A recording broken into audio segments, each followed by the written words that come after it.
Ethan Cole ran Cole Industries like a storm with a suit on. His security badge opened every door, but his voice closed hearts. On Monday morning, Dallas glittered under a hot sky as he marched through the lobby, giving orders like bullets. Conference room in 2. No excuses, he said. Assistants scattered. A young manager named Priya whispered to another, "If he throws a binder again, I'm done." Ethan entered the boardroom and skewered the projections. "Miss by 1% again," he said, tapping the table. "And you're explaining it to the shareholders, not to me." No one breathed. At lunch, the entire 12th floor ate at their desks. Ethan hated the sound of laughter at work. "Save jokes for home," he'd once announced. "We're not paid to giggle." But home was worse. His mansion in Highland Park was glass, stone, and cold air. Staff moved like shadows, terrified to leave fingerprints on anything. He fired one cook because the soup was too friendly, whatever that meant. That afternoon, his mother called. "Ethan, your father would want you to slow down."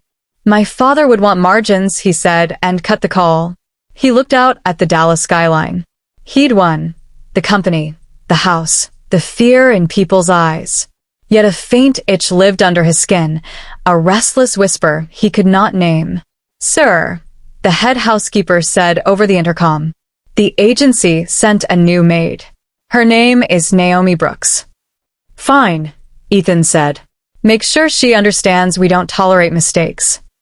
He straightened his tie, unaware that a single newcomer was about to bend his entire world. Later that night, he reviewed security footage. He paused on frames of staff moving quietly, Mrs. Alvarez steady, the cook anxious, Naomi a new outline in the library. Dallas kept its lights on as the house went quiet. Naomi Brooks arrived with 2 bags and an iron spine. The eldest of 4 from Atlanta, she knew how to keep moving when storms tried to drown you. In the foyer's bright marble, the head housekeeper, Mrs. Alvarez, spoke fast. "Windows spotless. Floors shine. No bleach. No noise." Naomi smiled. "What is he like?" "Control," Mrs. Alvarez said, then softer. "And for no one to argue." The first assignment was the library, a museum of books Ethan never read. Naomi cracked 2 windows for 10 minutes and hummed her grandmother's hymn while dust rose like ghosts. When Ethan passed the doorway, he stopped. "What are you doing?" "Letting the room breathe," she said. "Close them. The air conditioner is precise." 10 minutes, Naomi answered. "It helps the wood." He stared at the absence of fear and walked on. At lunch, Naomi ate with the drivers. "Last maid lasted 3 days," one said. "I'll last longer," she replied. By afternoon, she had relabeled the pantry into a clean logic: grains, spices, baking, snacks. Ethan met her at the counter, slicing an apple too neatly. "Who told you to change the labels?" "No one." "The order made no sense." "I fixed it." "Don't fix things unless I ask." "Understood." She turned to leave. "Most people apologize," he said. "For being helpful?" Naomi asked, genuinely puzzled. That evening, she finished on time. Mrs. Alvarez caught up to her at the staff exit. "You didn't flinch," the woman said. "I don't come here to flinch," Naomi replied. "I come here to work." As the door closed, Ethan realized he was still listening for her footsteps, annoyed that silence suddenly felt too loud. The next days were tests wrapped as tasks. Ethan pointed out invisible smudges and declared towels sad. He timed her polishing and subtracted minutes for breathing. He made jokes with a blade edge. "From Atlanta, huh?" he said. "Did the agency promise a Dallas degree without duster?" Naomi tied on gloves. "No, sir. Just a fair day's pay." He smirked. "Ambitious." "Ambition and humility can live in the same room." "Not in my house." "Then your house is lonely," she said. In the staff hall, the gardener warned, "He looks for cracks." "I don't crack," Naomi said. "I bend." That afternoon, Ethan inspected the guest wing. Wrong scent in the diffusers. "You requested unscented." "Exactly. Wrong scent." She replaced air with air and wrote it down like weather. Her calm annoyed him. He preferred panic. Panic meant power. At dinner, the steak was medium, not medium rare. The cook's hands shook. Naomi stepped forward. I'll take it back. It's not your mistake, Ethan said. Don't play hero. I'm not, Naomi answered. I'm helping a teammate. He watched her carry the plate without trembling. Later, the cook whispered, Thank you. We hold each other up, Naomi said. Or we fall. That night, Ethan walked the corridor and, for the first time, felt he might be the only person in his house who stood alone, and it didn't feel like victory. On Saturday schedules, Mrs. Alvarez found Naomi wiping baseboards. You don't have to do that, she said. I like finishing corners, Naomi replied. That's where dust thinks no one sees it. Mrs. Alvarez smiled for the first time in days. Then maybe he'll learn to see. Friday brought a Texas sky split by thunder. Power flickered. The elevator froze with an assistant inside. Alarms blinked. The smart house turned dumb. Manual override. Now, Ethan snapped. Naomi, carrying linens, saw the trapped assistant. She pressed her palm to the door. Look at me. In for 4, out for 4. The security team pried the doors. Naomi guided the shaking woman to a bench. Ethan swept in. Why is she on the floor? Because she's dizzy, Naomi said. She needs water and air. It's not your job to diagnose.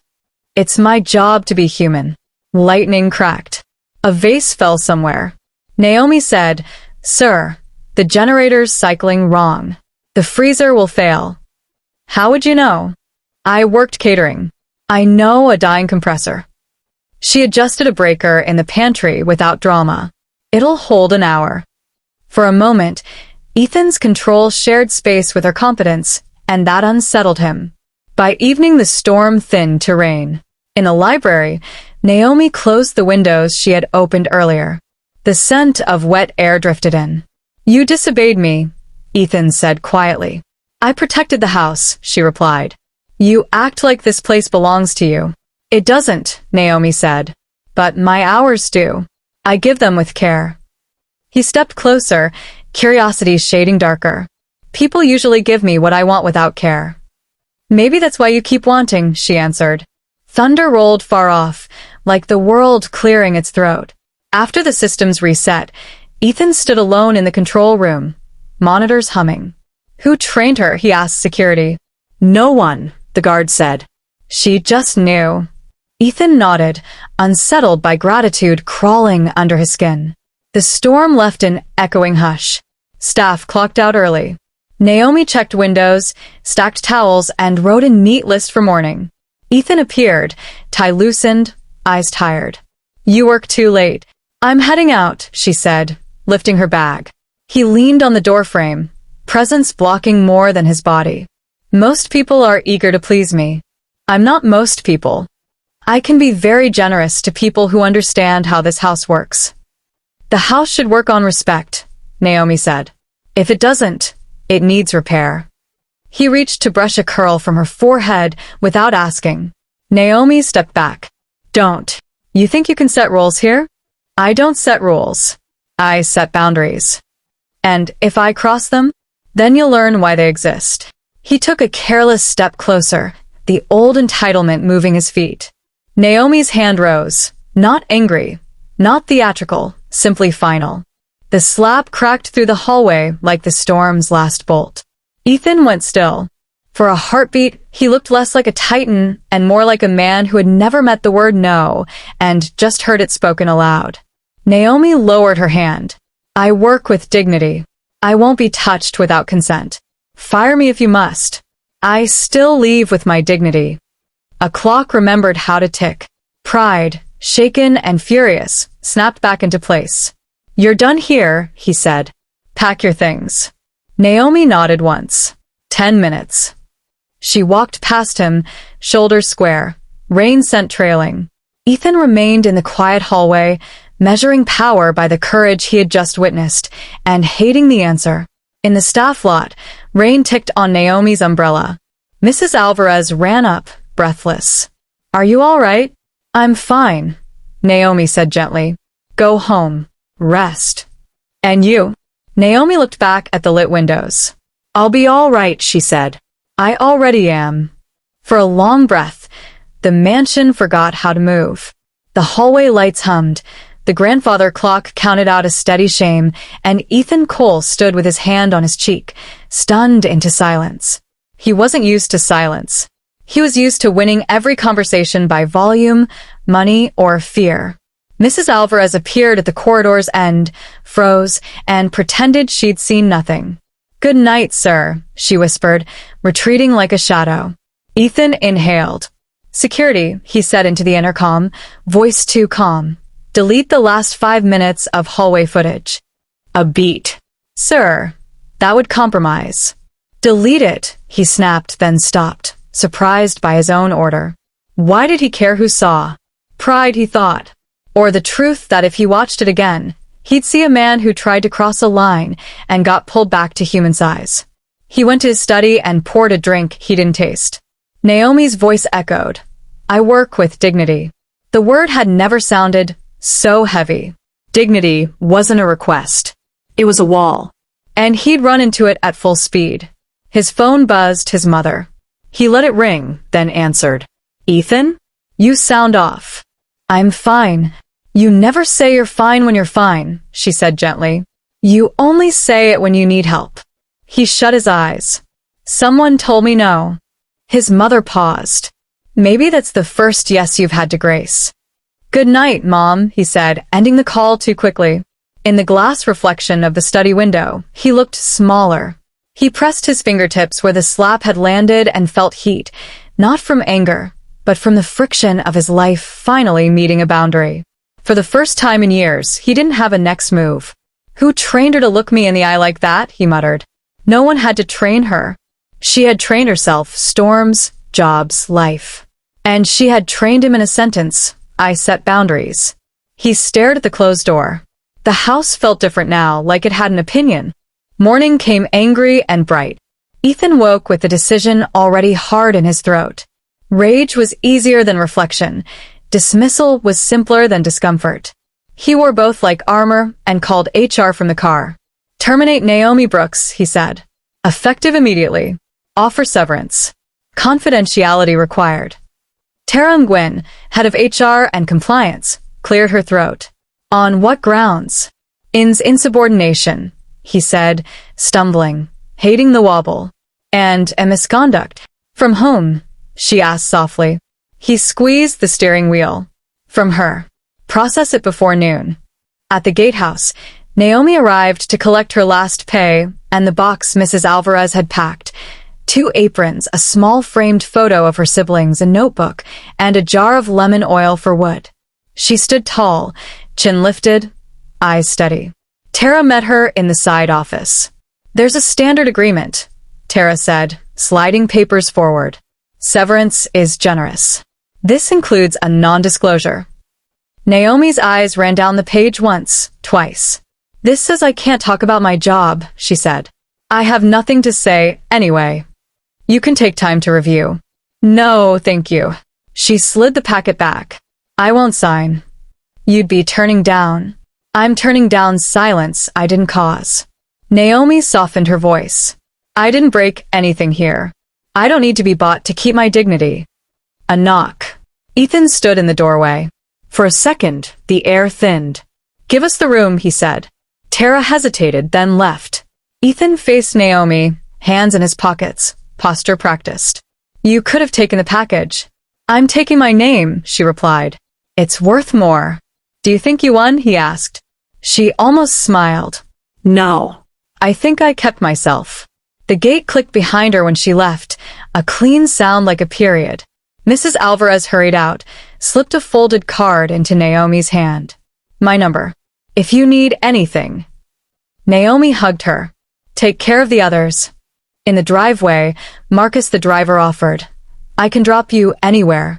"I'll be fine," Naomi said. "But thank you, Marcus." He watched her walk to the bus stop in daylight, shoulders set, not rushing, not hiding. Back in the office, Ethan stared at the unsigned NDA and felt, absurdly, that a piece of paper had refused him. He called legal. "Make sure this doesn't get out." "What exactly, sir?" the lawyer asked. He swallowed. "Everything." Understood, the voice said. But nothing understood the way that slap had already traveled through him. That night, the mansion behaved like a stage after the actors leave. The lights were correct, the temperature exact, the surfaces gleaming, and it meant nothing. The small sounds that once annoyed him, the vacuums were, a laugh smothered in the hall, a soft hymn drifting from the library, were gone, and somehow the quiet grew teeth. He tried to eat. The cook placed a perfect salmon in front of him and waited, hopeful. He took one bite and found it tasted like silence. "You can go," he said. In the library, the air didn't move. He walked to the windows Naomi had once cracked and considered opening them. He didn't. He wasn't ready to admit she'd been right about the way rooms needed to breathe. The house intercom clicked. "Sir, the florist called. Friday arrangements." "Skip them," he said. "Sir, I don't want anything that looks alive," he almost said, then stopped himself. "Just skip." He wandered down the gallery corridor and paused at a landscape painting he'd never really seen. His father had chosen it. His father who had demanded excellence and given affection only in trophies. Ethan heard his voice. "Power is certainty, son. Never let them see you doubt." But doubt moved in with the dusk. He sat at the piano bench he didn't really play and pressed one key, then another. 2 notes rang and faded. He waited for the satisfaction of control to come back. It didn't. His phone lit up. Caleb Pierce, an old friend who tolerated him. "You alive?" Caleb texted. Ethan typed, "I fired a maid," then deleted it. He typed, "The house is quiet," then deleted that too. Finally, busy week. He set the phone face down and found himself listening for footsteps he knew would not return. That was when it hit him, the detail he kept trying not to see. Naomi wasn't the only one who had left. His certainty had walked out with her. The house felt enormous and absurd, like a crown 2 sizes too big. He whispered to the empty room, "Why do I miss someone who told me no?" The air didn't answer. The house just kept on being precise, and he sat there in perfection, starving. Coal industries ran like a city. Steel, schedules, and fear laid end to end. Ethan arrived early and late in the same day. Sleep hung on his shoulders like a wet coat. The first meeting was a bloodless ritual. Numbers, projections, competitors. Marketing missed engagement targets by 4%. Priya said, voice careful.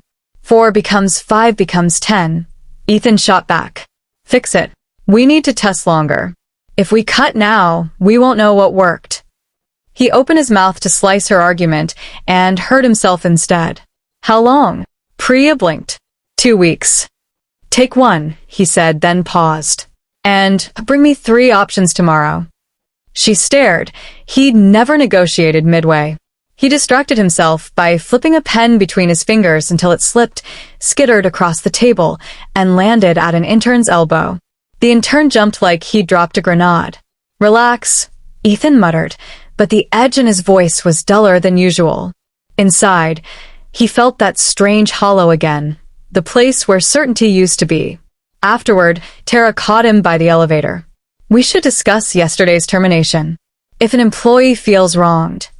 Does she, he asked too quickly, feel wronged? Tara held his gaze. I don't know, but you looked off. Handle it, he said, and stepped into the elevator where no one followed him.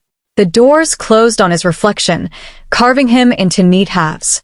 He locked himself in his office and tried to outrun his own head. He opened emails, closed them. He drafted a memo about performance standards, deleted it.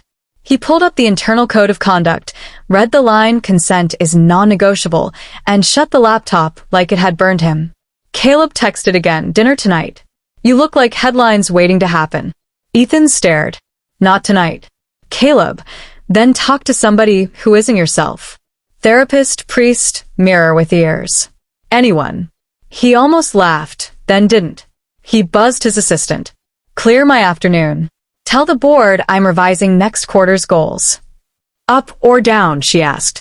He looked at the skyline and saw not victory but vertical distance he had to climb every day just to stay in place. Sideways, he said, surprising himself. For now. The missive flew out.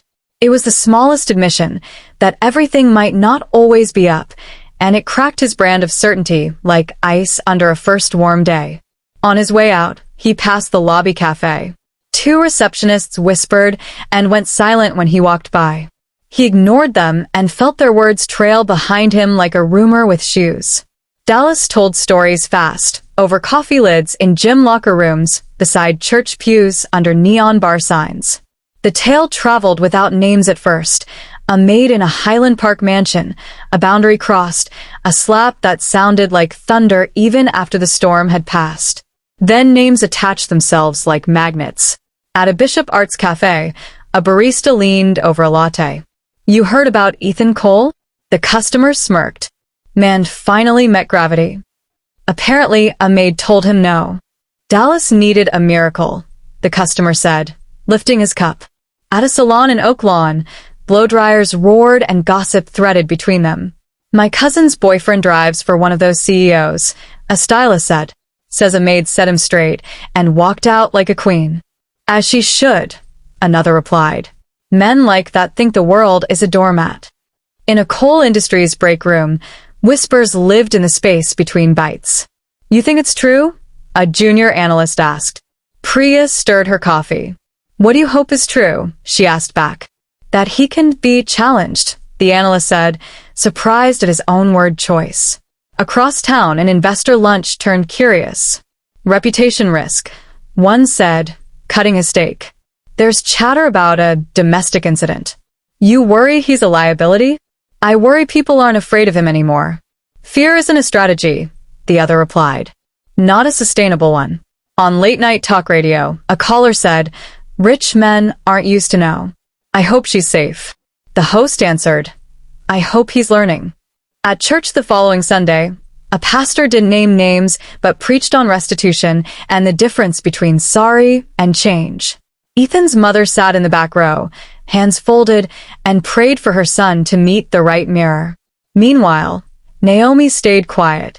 She found a temporary room near Love Field and picked up shifts with a cleaning service while weighing whether to return to Atlanta. She talked with her sister on speakerphone while folding towels. "You okay?" her sister asked. "I am," Naomi said.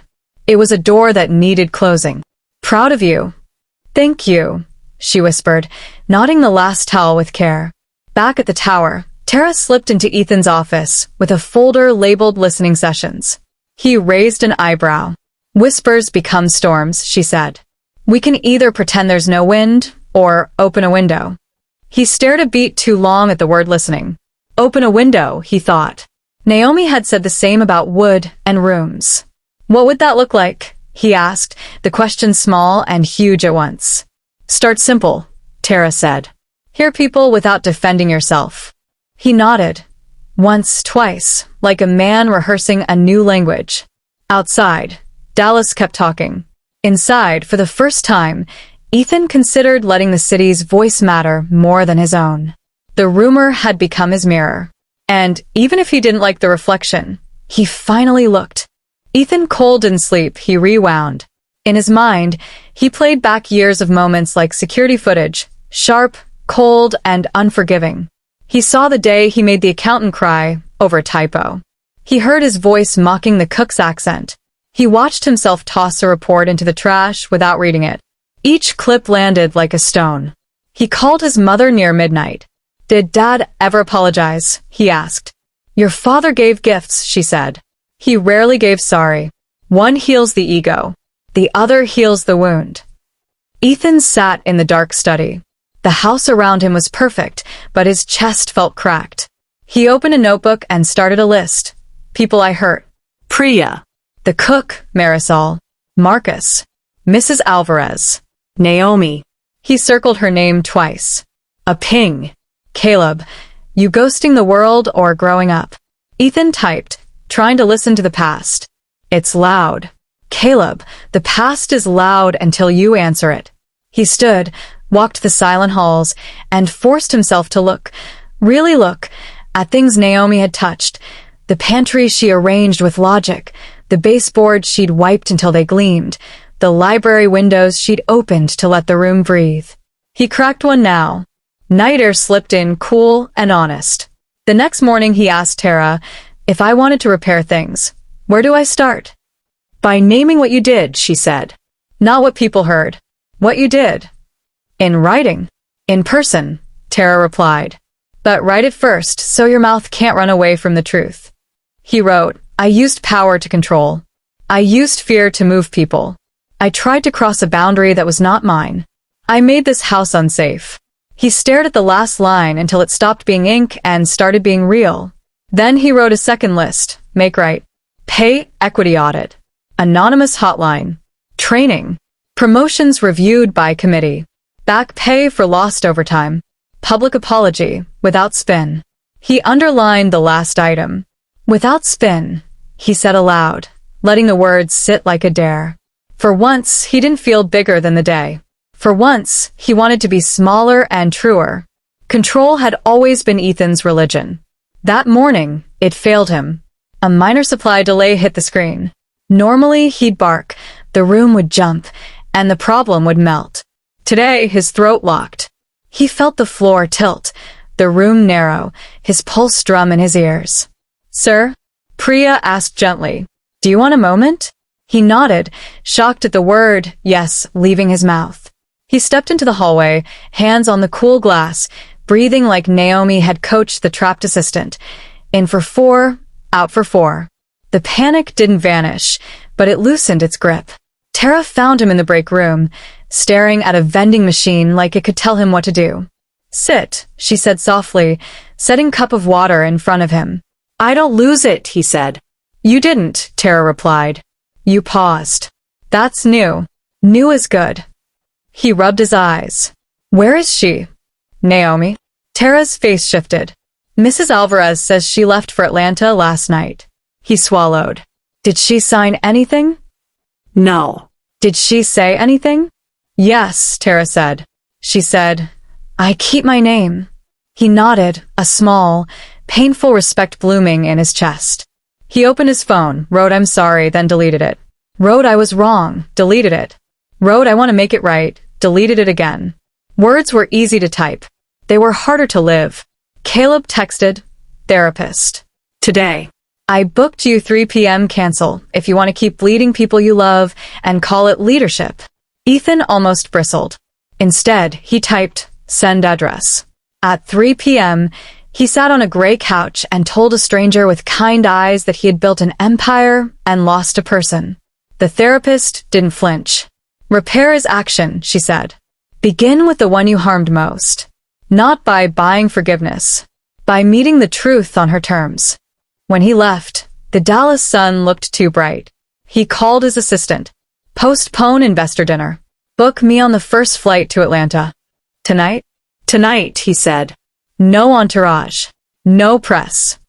He went home, grabbed a small suitcase, and paused in the library. He opened both windows wide.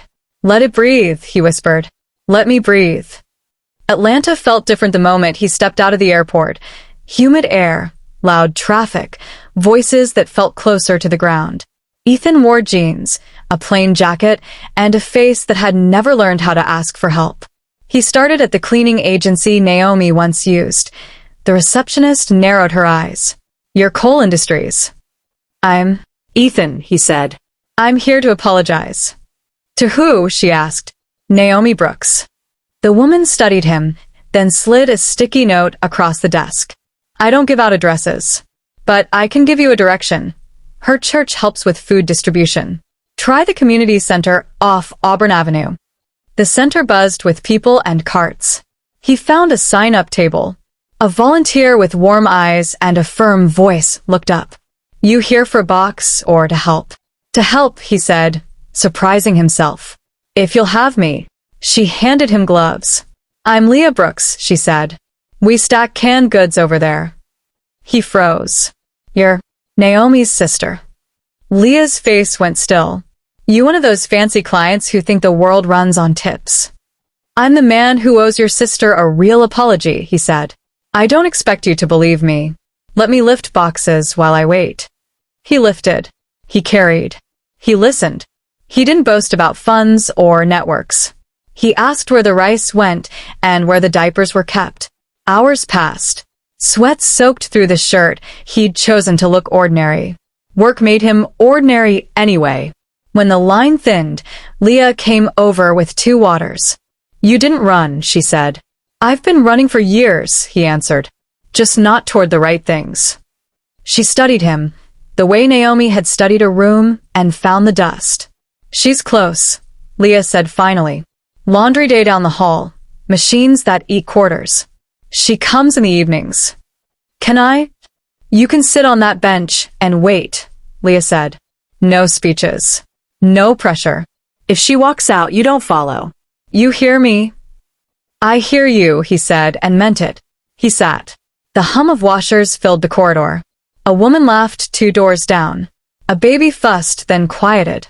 The door opened. Naomi stepped in with a mesh bag over her shoulder and a calm face that hid storms. She saw him immediately. No flinch, no smile, just recognition and a cool question in her eyes. Leah touched her arm. "I'm here," she murmured, then stepped back. Naomi set her bag down. "You came," she said. "I needed to," he replied. "Not for me. For the truth." They sat on opposite ends of the plastic bench like a courtroom with a very small judge. The laundromat's hum made a low choir around them.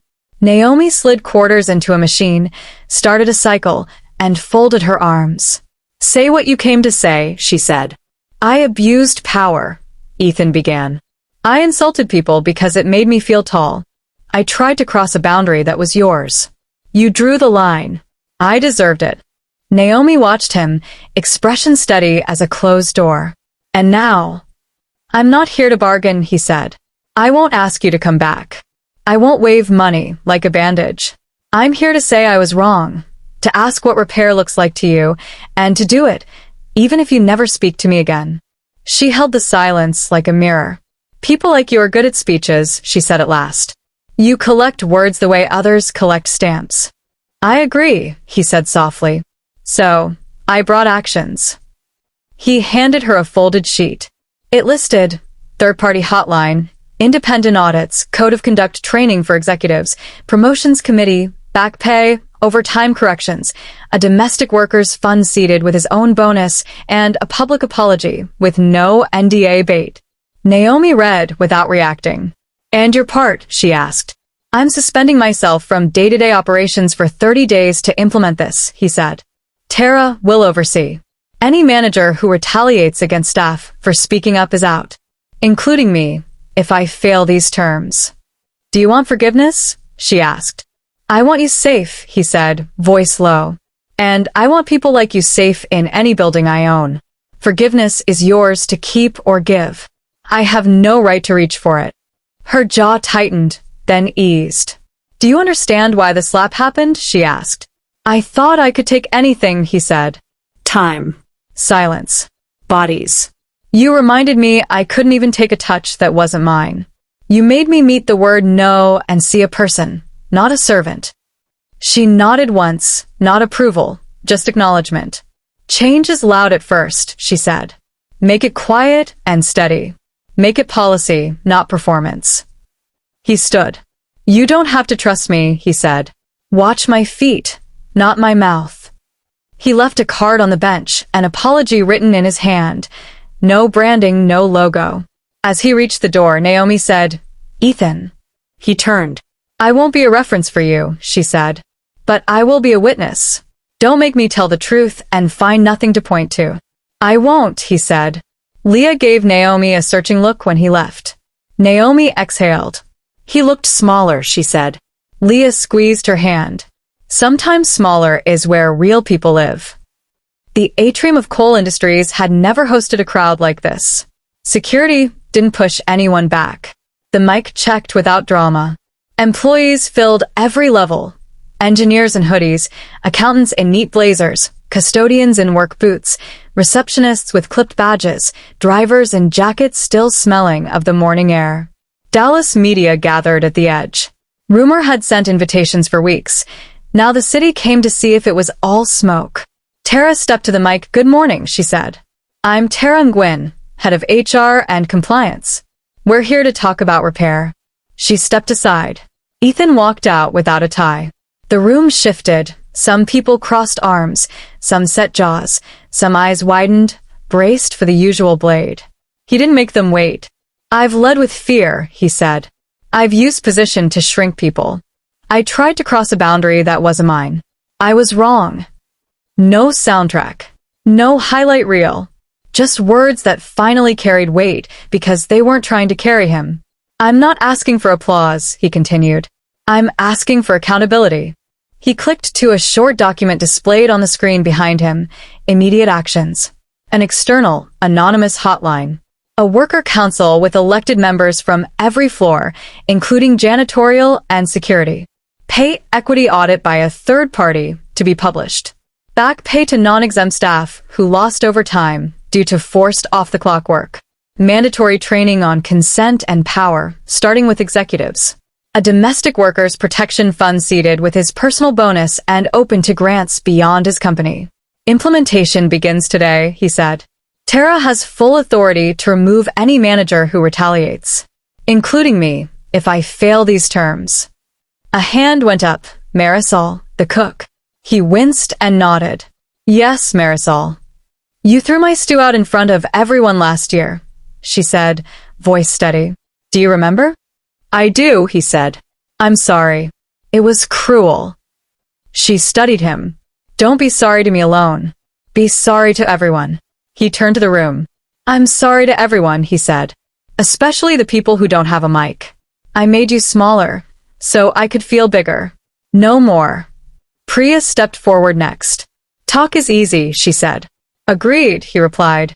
"So on the screen you'll find timelines, owners, and budgets. The council meets in 7 days. The hotline goes live in 48 hours. Back pay begins in 2 weeks. Who checks you?" A driver called out from the second floor. "You do," Ethan said. "And the council. And the third party auditing us. Reports will post online, numbers not spin." Silence held for a beat, then a few hands clapped, tentative like testing ice. More followed, uneven and messy. Some didn't clap at all. Ethan didn't chase the sound. He let the room decide. Across state lines, in a small Atlanta apartment, Naomi watched the stream on Leah's phone. He wasn't charming. He wasn't dramatic. He was plain. The way truth is plain. Leah glanced at her. "What do you think?" "I think he finally opened a window," Naomi said. "Let's see if he keeps it open when the weather changes." Back in the atrium, Ethan stepped away from the mic and didn't run. He shook hands with people he had once ignored. He listened. He wrote down specific asks, rest breaks for overnight custodial staff, better lighting in the parking structure, a shift in cafeteria hours to match actual shifts. As the crowd thinned, Caleb leaned against a column. Not bad for a man who used to measure days in percentages. "I'll still measure," Ethan said. "Just different numbers now." "What numbers?" "Dignity. Safety. Trust," he said, eyes on the worker council sign-up sheet filling line by line. Dallas kept watching. Naomi kept watching. And for the first time, Ethan did not perform for the city. He worked for it. Naomi watched Dallas from Atlanta, but she didn't orbit Ethan's life. She protected her own. The laundromat bench conversation had set the line. She kept stacking hours at the community center, helping new mothers find formula and seniors fill paperwork many couldn't read. He texted twice, short, careful, no pressure. "Ethan, listening sessions launched. Hotline live. Back pay underway. I won't ask anything of you. Just updating what I promised." She didn't reply. Not from spite. From discipline. 2 weeks later, Leah handed her a flyer. Coal Industries is funding a domestic workers' bill of rights workshop. Independent lawyers. Free. No branding. Naomi scanned it. No logos. Just an address, a date, and the line. "This workshop is yours, not ours." She folded the paper and slid it into her bag. That evening, her phone buzzed again. "Ethan, we removed 3 managers who retaliated against staff for speaking up. One was my college friend. He's gone. Council meets Tuesday. I won't speak. I'll sit and take notes." Naomi typed, erased, typed again. Finally, Do not center yourself at a workshop that isn't yours. Ethan, I won't be there. I'm learning where I don't belong. She set the phone face down and went to the window. Atlanta hummed outside, warm and noisy. Leah joined her. You waiting for him to prove it, Leah said. I'm waiting for time to prove it, Naomi answered. Men can be fireworks. I'm tired of smoke. I want a lighthouse, quiet and steady. Leah nodded. Then make the weather hard, and see if he still shines. The weather turned that same week. A gossip site ran a smear. Ambitious made slanders billionaire, demands payout. Anonymous quotes. Big traffic. Naomi held her breath. Would he hide behind PR? Coal Industries posted one page, black text on white. We do not retaliate against truth. We do not buy silence. We do not insult those who set boundaries. It linked only to policy and timelines. No Naomi. No theatrics. Then the company said nothing else. That night, her phone lit again. Ethan, if you want me to ask the outlet for a correction, say the word. If you don't, I'll keep working and keep quiet. Naomi stared at the screen, then typed. Keep working. Keep quiet. She slept well for the first time in weeks. Change took the shape of meetings no cameras wanted. Ethan spent mornings in windowless rooms with janitorial staff and night shift security. He learned the price of steel-toe boots and how far people commuted because rent sat on the other side of the city. He stood when a custodian stepped to the mic. He wrote what she said, word for word. Breaks get skipped on the overnight, she told him. We're told the floors can't wait. They can, he said. They will. He put his bonus into a fund that a third-party board, not him, controlled. Grants went to caregivers covering lost wages during medical emergencies. He attended the first board call and stayed on mute the whole time. Tara audited promotions. These 3 were blocked for flimsy reasons, she reported. Unblock them, Ethan said, then added, and overhaul the process. He signed the equity adjustments, then called each person personally to say one sentence. We should have seen you sooner. When his college friend, now a director, rolled his eyes at the new consent and power training, Ethan asked him to step down. You'd cut me over a class? The friend scoffed. Over a culture, Ethan answered. That starts with me. It includes you. The board bristled at first. This is a lot of noise, one member warned. Share price is a jealous god. Then we'll feed it what lasts, Ethan said. Lower turnover, higher retention, fewer legal risks, and a brand not built on fear. He published quarterly metrics, hotline usage, resolution times, promotion demographics, overtime paid. Investors saw lines trending the right direction. Some still grumbled. Most leaned in. At the community center in Atlanta, Naomi sat through the domestic workers workshop at the back, cap low, mask on. She listened to a lawyer explain contract rights and boundaries. A slide referenced a Dallas employer funding the event without oversight. She looked down to hide a smile. This, she thought, is the kind of loud I can live with, loud on paper, quiet in person. After class, a young woman whispered, You're Naomi Brooks, aren't you? Naomi considered denying it. Then she nodded. Only today, she said lightly. Thank you, the woman breathed. For the line you drew. Naomi placed a gentle hand over the woman's list of questions. Draw your own. And hold it. That night Naomi texted Ethan one line. I see the lighthouse. Don't turn it into fireworks. Ethan, I won't. I'm allergic now. Naomi. Allergies keep people careful. Ethan stopped chasing big gestures. He learned small ones. On Tuesdays, he volunteered at the community center's warehouse under a fake name until Leah caught him lifting a pallet alone. You can register under your government name, she said dryly. Humility isn't the same as hiding. Fair, he said, handing her the scanner. He sent no flowers. He sent a spreadsheet, quietly, to the center's director, mapping their storage seasonality so diapers and formula wouldn't run out at the same time. He attached no signature. Leah recognized his math anyway. We'll take the data, she wrote back. Keep the cape. He also called Mrs. Alvarez.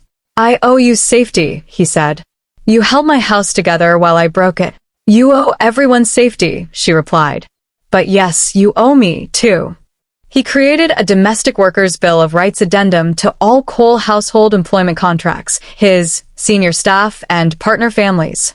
He sent Mrs. Alvarez the first signed copy with a note, "You can enforce this against me." She framed it in the staff hall.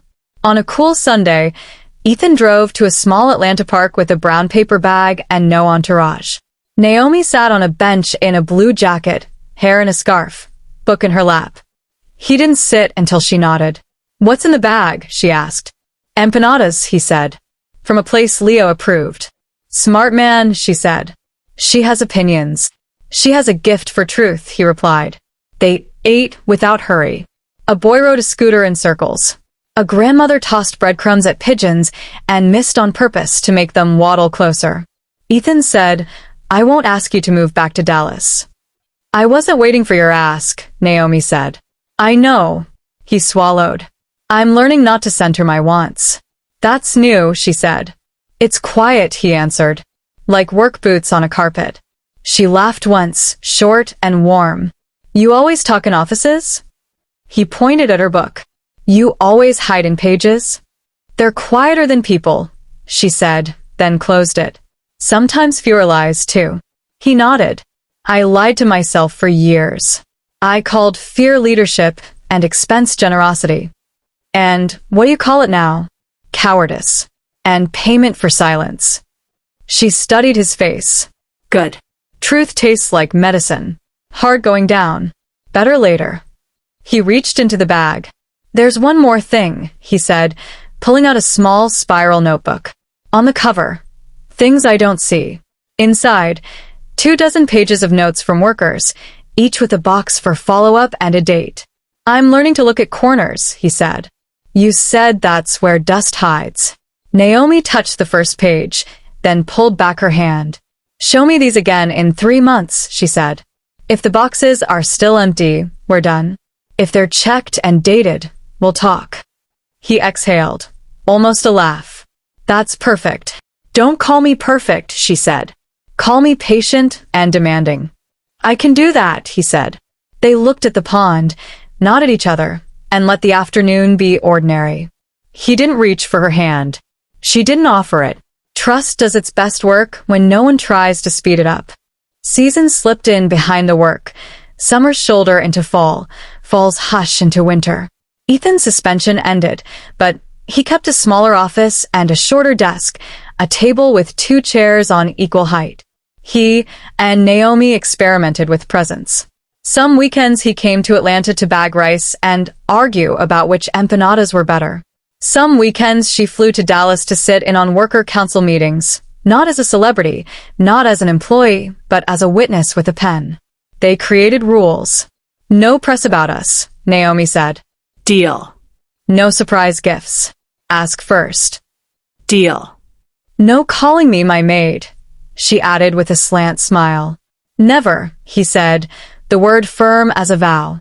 Some rules came from her sister. Leah made a list titled Sane Dating for Formerly Terrible Men and handed it to Ethan without ceremony. He read it all, twice. He folded it into his wallet, where a black card used to be. Their first real date was a slow walk through the Dallas Arboretum on a weekday afternoon when tourists were thin. Ethan pointed out a bench engraved with a donor's name. "I used to chase my name into stone," he said. "Stone cracks," Naomi replied. "Then where should names live?" "In people," she said. "Or not at all." He smiled. "In people, then." They sat and ate ice pops like teenagers. A child waved at them with a sticky hand. Naomi waved back. Ethan did, too. They talked about boring things, laundry cycles, favorite soaps, how to get red wine out of cotton. They talked about hard things, his father's cold rules, her father's long hours, the night in the hallway that split a life in two. "Do you forgive me?" he asked once, not fishing, just asking. "I forgive the man you were," she said. "I'm getting to know the man you are." Forgiveness is a door. Trust is walking through it and finding chairs. "And love," he whispered. "Love is the house," she said. "No point having one if no one can rest inside." They rested. Not every day. Some days he stumbled, said the wrong thing, reached for speed. She would lift a hand, not to slap now, but to pause him. Slow, she'd say. Slow, he'd echo. He grew fluent in slow. One evening, he took Naomi and Leah to a small Nigerian restaurant in Dallas. Leah watched him break apart Puff Puff and listened to the owner describe supply chain headaches. You're different, Leah said bluntly. I'm growing, he corrected. Different makes it sound like magic. Fair, she said. Keep growing. We're watching. We meant Naomi. It also meant every woman who had ever worked in a rich man's kitchen. He looked at Naomi and decided he could live with that kind of audience forever. They didn't choose a cathedral or a vineyard. They chose the community center on Auburn Avenue. The same hall where Naomi folded flyers and stacked boxes. The same floor Ethan had mopped one nervous evening because the volunteer, who usually did it, was late. Dallas still gasped. Some flew in. Some streamed the day. The invitation said simply, Naomi Brooks and Ethan Cole, vows at 4 p.m. potluck at 5. A line at the bottom added, no bouquet toss. Please bring diapers. Mrs. Alvarez arrived early with the kitchen crew and bossed Ethan around with love. You cut carrots. Even men who changed cut carrots. Yes, ma'am, he said and did. Marisol brought a giant pot of stew and hugged him at the door. You still owe me for that stew you threw, she joked. I'll be paying in forever, he said. Priya set up a slideshow, not of their faces, but of policy timelines and worker council photos, the nerdy stream of the life they were building. Marcus parked cars until the lot filled with taxis and church vans. Naomi's dress was simple, ivory with pockets. Leah pinned her hair and kissed her forehead. You still strong? Leah asked. Strong is quiet today, Naomi said. It feels like home. Ethan wore a suit that didn't try to intimidate anyone. Caleb straightened his tie and whispered, If you grandstand for even a second, I'll trip you. Please do, Ethan said. They met at the front of the room beneath a banner painted by after-school kids. Love is work. Work is love. The pastor smiled like he'd been waiting to say something simple his whole life. Vows, he asked. Naomi went first. I will not carry your ego, she said, voice steady. I will carry truth with you. I will not walk behind you or ahead of you. I will walk beside you. And when you rush, I will say slow. I will not fix you. I will witness you. I will not let our home become a place of fear. I will open the windows. We will let the rooms breathe. Ethan's voice shook. I will not use power to shrink you, he said. I will not ask you to make me feel tall. I will never again cross a boundary that is not mine. I will make our home safe and our work honest. I will listen the first time. I will love you without performance. I will choose repair over pride. And if I fail, I will say I failed and begin again. They exchanged rings.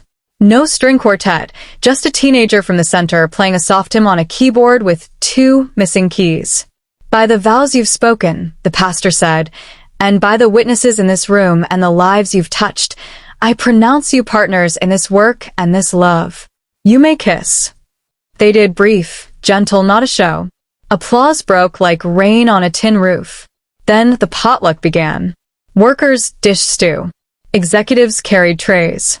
Investors in polished shoes balanced paper plates and listened to a janitor explain which mops were actually worth the money. Someone announced the diaper count over a cheap microphone. The number made the room roar. Late in the evening, when the hall had thinned and the lights hummed low, Naomi and Ethan slipped away to the side door that led to the alley. The air was cool. A cat crossed like it owned the city. Ethan said, this was better than a mansion. It was a mansion, Naomi said, just without the marble. They walked back inside and found Mrs. Alvarez framing a photo on a bulletin board. Naomi and Ethan in front of overflowing diaper boxes, both of them laughing like the house really did belong to them and to everyone else. Dallas didn't talk about a slap anymore. It talked about vows that sounded like policies and policies that sounded like love. In the library back in Highland Park, the windows stayed cracked just a little every day. The room smelled faintly of rain even when the sky was clear. And whenever someone asked how a feared CEO and a fearless maid made it to forever, Naomi would smile and say, we didn't climb. We learned to stand. The end.